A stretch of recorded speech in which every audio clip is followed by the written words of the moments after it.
স্বপ্নের মানুষটা বা প্রিয় মানুষটা কখনো পাল্টে যায় আমাদের নিজেদেরই দোষে।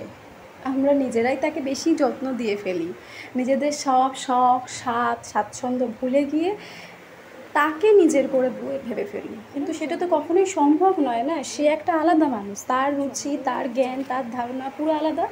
আমি একটা আলাদা মানুষ, আমার রুচি, আমার জ্ঞান ধ্যান ধারণা সম্পূর্ণ আলাদা। তাই নিজে যেরকম ছিলে তেমনটাই থাকার চেষ্টা করো। অপোজিটের মানুষটার মতন হওয়ারও কোনো দরকার নেই, অপোজিটের মানুষটাকেও নিজের ধ্যান জ্ঞান ভেবে নেওয়ার কোনো প্রয়োজন নেই।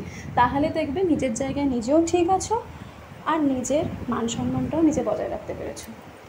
নিজেকে নিয়ে ভাবো, সামনে যে আছে তাকে নিয়ে ভেবে মাথা খারাপ করো না। তুমি একটা আলাদা মানুষ, সে আর একটা মানুষ, দুটো মানুষের চিন্তাধারা দুরকম হবে, সেটাই স্বাভাবিক।